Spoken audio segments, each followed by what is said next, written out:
اعوذ باللہ السمیع العلیم من الشیطان اللعین الرجیم بسم اللہ الرحمن الرحیم بہ نستعین وصلی اللہ علی سیدنا محمد وآل بیتہ الطاہرین اللہم صلی علی محمد وآل محمد وعجل. قال امام العلی علیہ الصلاة والسلام اصل الایمان العلم. مولائے متقیان حضرت علی ابن ابی طالب علیہ السلام کا یہ ارشاد گرامی، اس میں مولائے متقیان نے حقیقت علم کو اس طرح سے واضح فرمایا، ایک ایسے لفظ کو ساتھ میں رکھا کہ جو عموماً عامت الناس کے کافی زیادہ استعمال میں ہوتا ہے، وہ لفظ ایمان کا لفظ. فرماتے ہیں اصل الایمان العلم، اصل ایمان اگر کوئی چیز ہے تو اس کا نام علم ہے. یعنی اگر علم نہیں ہے تو اصل ایمان ہی نہیں ہے. اب اصل کا ترجمہ ہے، خواہ آپ جڑ کہیے یا یہ کہ قانون کہیے، دستور کہیے، وہ آپ کی اپنی مرضی ہے، یا خود اصل کا مطلب خود ایمان. تو مولائے متقیان کا یہاں یہ جملہ کہنا کہ اصل الایمان، ایمان کی جڑ، ایمان کی مرکز، ایمان کا بنیاد، ایمان کا قانون اگر کوئی چیز ہے تو وہ علم ہے. یعنی اگر علم نہیں ہے تو ایمان بھی نظر نہیں آ سکتا. یعنی ایک مومن عالم ضرور ہوتا، ناممکن ہے کہ اگر وہ دعوی ایمان کر رہا ہے اور وہ عالم نہ ہو. اللہ سبحانہ و تبارک و تعالی ہم سب کو مولائے متقیان کے اس قول کی روشنی میں حقیقی مومن بننے کی توفیق برحمت فرمائے.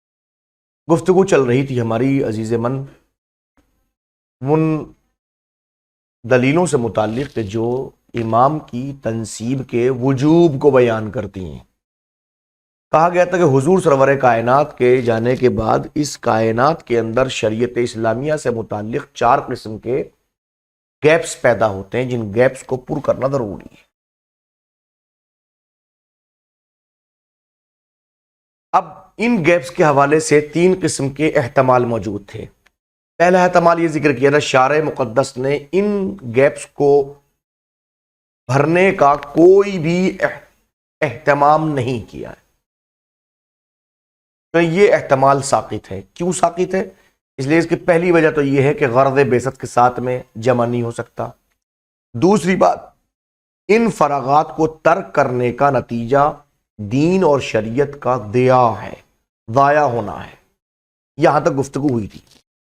الثانی، دوسرا احتمال، ان تکون الامہ قد بلغت بفضل جہود صاحب الدعوہ فی اعدادها حدا، کہ ان تکون الامہ، امت ہو گئی. کیسی ہو گئی؟ کہ قد بلغت، امت وہاں پہنچ گئی. کیسے پہنچ گئی؟ بفضل جہود صاحب الدعوہ، جو دعوت دینے والا تھا اس کی کوششوں کے نتیجے میں یہاں تک امت پہنچ گئی.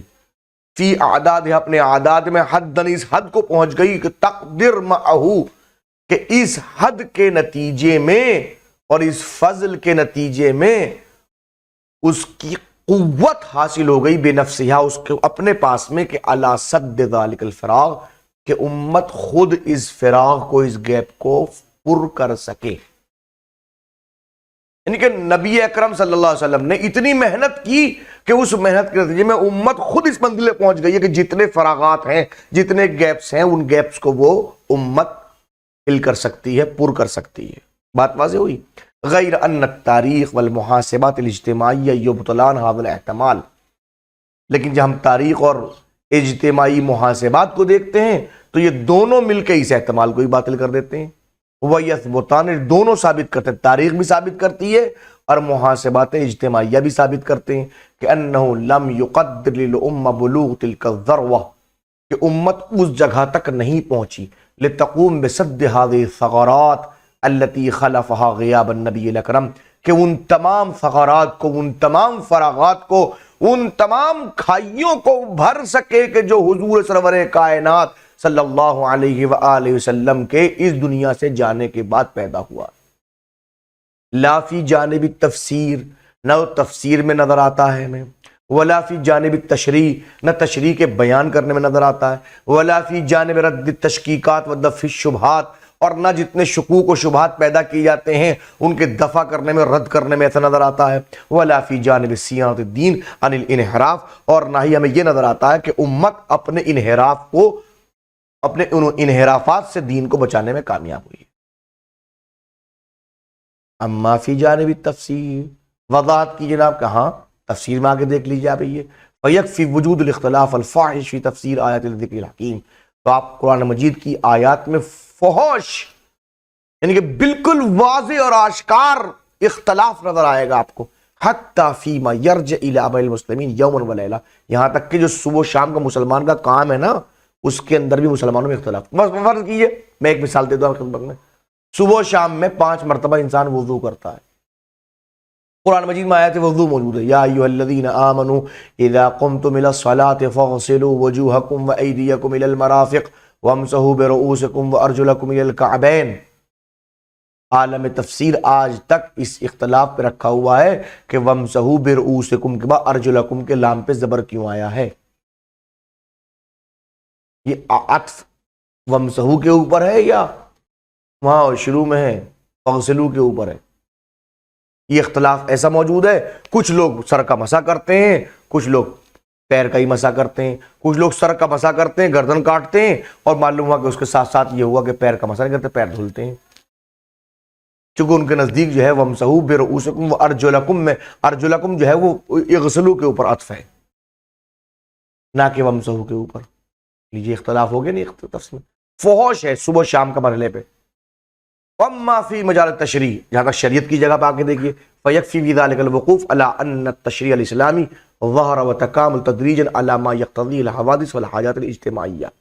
جہاں تشریع کے مندر میں دیکھیں گے تو آپ کافی ہے آپ کے لیے کہ آپ اس جگہ پہ ٹھہر جائیں کہ شریعت اسلامی ظاہر ہو چکی ہے، تکامل پذیر ہو چکی ہے۔ کیسے؟ تدریجاً، آہستہ آہستہ۔ کس طریقے سے؟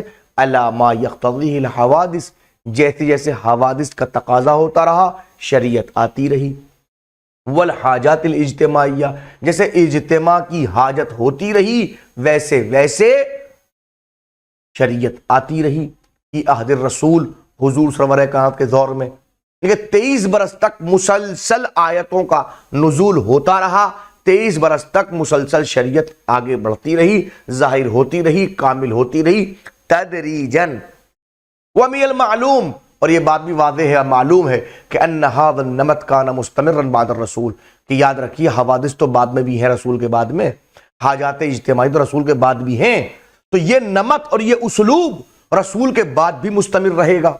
غیر انما ورثہ المسلمون منہ صلی اللہ علیہ وسلم لم یکن کافی الاجابہ عن ذلک، اور ہم جب دیکھتے ہیں کہ مسلمانوں نے جو ورثہ حضور سرور کائنات سے حاصل کیا ہے وہ ان تمام چیزوں کے جواب دینے کے لیے کافی نہیں ہے۔ مثلاً کأمل آیات القرآنیہ، جہاں تک قرآنی آیتوں کا مسئلہ ہے، فی مجال الاحکام، جو احکام سے متعلق قرآن کی آیتیں، فہی لا تتجاوز 300 آیہ، پورے قرآن میں 300 سے زیادہ آیات احکام نہیں ہیں پورے قرآن میں۔ تو کیا حکم صرف وہی ہے جو حضور کے زمانے میں ہوا؟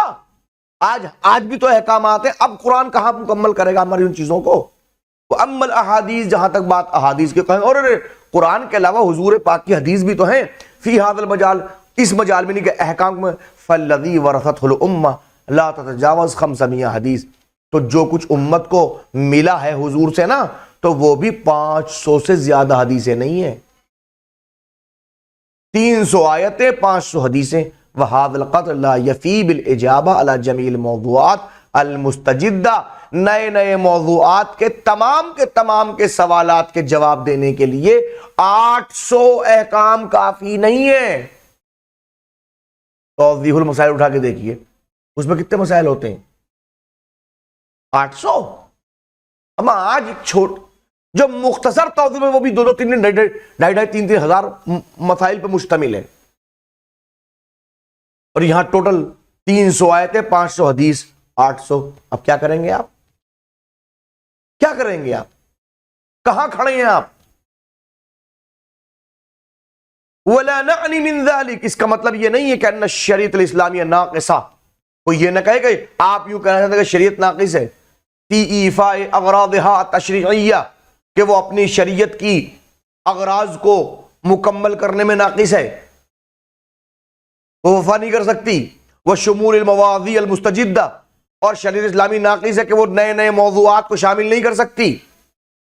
پھر کیا مقصود ہے آپ کا؟ قصد کیا ہے؟ کبر المقصود، قصد یہ کہ ان النبی صلی اللہ علیہ وسلم کان یراعی فی ابلاغ الحکم حاجت الناس، کہ حضور سرور کائنات جب حکم پہنچاتے تھے تو لوگوں کی حاجتوں کو دیکھ کے پہنچاتے تھے، وہ مقتضیات اور ظروف الازمنیہ، اور جو زمانے کی ظروف کی تقاضے ہوتے تھے ان کے مطابق آپ احکامات پہنچاتے تھے۔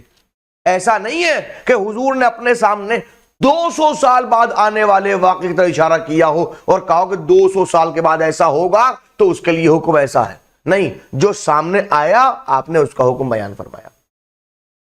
فلا بد، لہذا ضروری ہے فی ایفاء غرض التشریع کہ شریعت کی غرض کو پورا کیا جا سکے۔ کس طرح سے؟ علی وجہ، اس طرح سے کہ یشمل المواضیع المستجدہ، کہ تمام نئے نئے موضوعات شریعت میں شامل ہو سکیں، والمسائل المستحدثہ، اور جو جدید مسائل ہیں وہ شامل ہو سکیں، ان یستودع الاحکام التشریعی، احکام الشریعہ من یخلفہ ویقوم مقامہ، کہ وہ احکام شریعت کو مکمل کر سکے اس فرد کے لیے کہ جو حضور کے بعد آنے والا ہے اور حضور کے قائم مقام ہے، وہ آئے اور آنے کے بعد ان تمام موضوعات کو شامل کرے اور حکم شریعت کا بیان کرے۔ بات واضح ہوئی؟ اب مسئلہ 2 چیزوں کا اور بچتا ہے، رد شبہات کی جگہ پہ اور دین کو بچانے کے لیے، انشاءاللہ بعد میں۔ وصلی اللہ علی محمد وآل بیتہ الطاہرین۔